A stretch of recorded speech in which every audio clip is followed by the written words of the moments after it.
자, 오늘 우리가 파헤쳐볼 기업, 바로 S&D 홀딩스입니다. K방산의 심장이라는 엄청난 별명을 가졌는데 이상하게 주가는 너무 싸죠.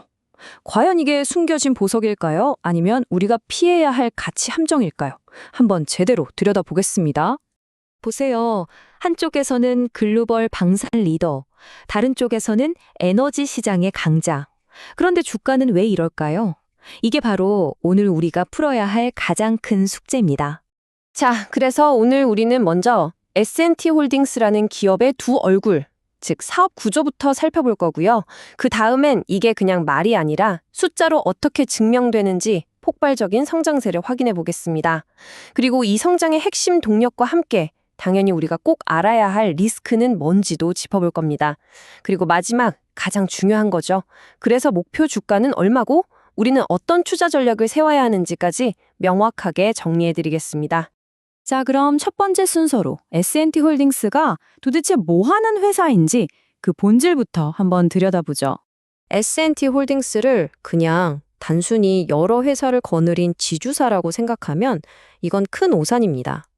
여긴 말이죠. 자동차 부품, 방산, 에너지 이 세 개의 강력한 엔진을 지휘하는 그룹 전체의 전략 사령탑이라고 봐야 해요. 자, 2025년 예상 실적을 한번 보세요. 세 자회사가 정말 기가 막히게 균형을 맞추고 있죠? 어느 한쪽에 쏠리지 않은 이 안정적인 매출 구조. 이게 바로 이 회사의 첫 번째 강점이라고 할 수 있습니다. 좋아요. 사업 구조가 안정적인 건 알겠습니다. 그럼 이게 실제 돈 버는 걸로, 그러니까 실적으로는 어떻게 나타나고 있을까요? 이제부터는 숫자로 직접 확인해 보겠습니다. 이 숫자들을 보면 스토리가 딱 보이죠. 단순히 매출이 커지는 게 아니에요. 진짜 중요한 건 영업이익률이 9%대에서 무려 13%대까지 정말 가파르게 올라가고 있다는 겁니다. 이게 바로 질 좋은 성장을 하고 있다는 가장 확실한 증거죠. 그렇다면 이 엄청난 실적 개선을 이끈 주역은 누굴까요? 바로 에너지 자회사, S&T 에너지입니다. 영업이익 성장률이 무려 400%예요. 이건 뭐 경이롭다는 말밖에는 할 수가 없네요. 그러니까 핵심이 뭐냐면요. 이 회사가 그냥 물건만 많이 파는 회사가 아니라는 거예요. 아예 돈 버는 체질 자체가 근본적으로 바뀌고 있다는 거죠. 이게 정말 중요한 포인트입니다. 자, 그럼 이 강력한 체질 개선은 어디서 오는 걸까요? S&T 홀딩스를 이끄는 두 개의 심장, 그 핵심 성장 논리를 지금부터 파헤쳐 보겠습니다. S&T 홀딩스의 현재 위치를 보면 정말 절묘합니다.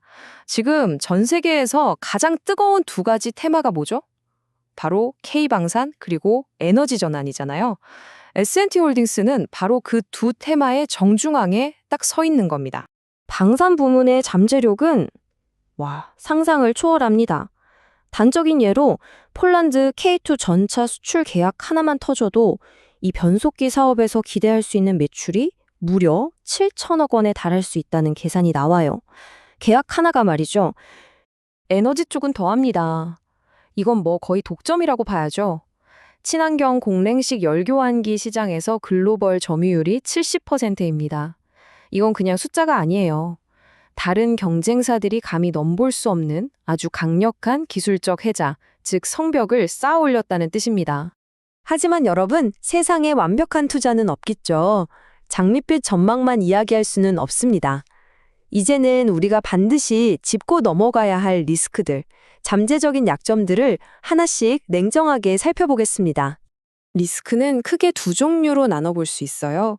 하나는 환율이나 원자재 가격처럼 회사가 어떻게 할 수 없는 외부적인 변수고요. 다른 하나는 투자자들이 훨씬 더 예민하게 보는 지배구조 같은 내부적인 이슈입니다. 솔직히 투자자들이 가장 걱정하는 건 바로 이 내부 문제입니다. 특히 가치 함정 리스크죠.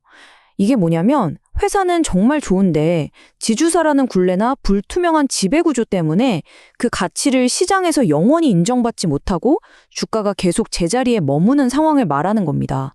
이게 가장 큰 걱정거리죠. 자, 그럼 좋습니다. 이런 장점과 단점을 모두 고려했을 때 그래서 이 주식의 적정 가격은 얼마일까요? 이제 가장 궁금해하실 가치평가로 들어가 보겠습니다. 가치평가의 기본 중에 기본이죠. PBR. 아주 쉽게 말해서 PBR이 1보다 낮다는 건 지금 당장 회사를 다 팔아서 청산해도 현재 주가보다는 더 많이 남는다는 뜻이에요. 그러니까 지금 주가가 순자산 가치보다도 싸게 거래되고 있다는 거죠. 경쟁사들하고 비교한 표를 한번 보세요. 뭔가 이상하지 않나요?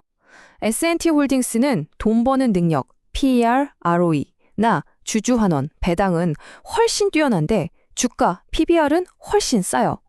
이건 뭐 전형적인 고효율 저평가 상태라고 할 수밖에 없습니다. 그래서 저희가 2026년 예상 실적을 가지고 한번 계산을 해봤습니다. 업계 평균보다도 훨씬 보수적으로 PER 8배만 적용해도 1차 목표 주가가 약 74,500원 정도가 나옵니다. 이렇게 수익 가치랑 자산 가치를 종합적으로 고려해서 저희가 제시하는 보수적인 1차 목표 주가는 75,000원입니다. 자, 그럼 이 목표 주가를 가지고 어떻게 매매 전략을 세워야 할까요? 먼저 5만 원에서 5만 2천 원 사이를 주요 지지선으로 보고 분할 매수하는 접근이 유효해 보입니다. 그리고 폴란드 계약 같은 큰 건을 기다리면서 좀 길게 보는 거죠. 하지만 리스크 관리도 필수입니다. 만약 4만 9천 원이 깨진다면 일단은 비중을 줄이는 게 현명한 판단일 수 있습니다. 결국 이겁니다. S&T 홀딩스 투자의 핵심은 눈에 보이는 확실한 펀더멘털 성장성과 눈에 보이지 않는 지배구조 리스크 사이에서 줄타기를 하는 것과 같아요. 이 둘 사이의 균형을 어떻게 판단하느냐가 관건인 거죠. 자, 확실한 성장 엔진을 달고도 시장에서 외면받는 이 기업. 과연 S&T 홀딩스는 마침내 재평가를 받으며 날아오를 숨은 보석일까요? 아니면 영원히 풀리지 않는 복잡한 매듭에 묶인 가치 함정일까요? 이제 판단은 여러분의 몫입니다.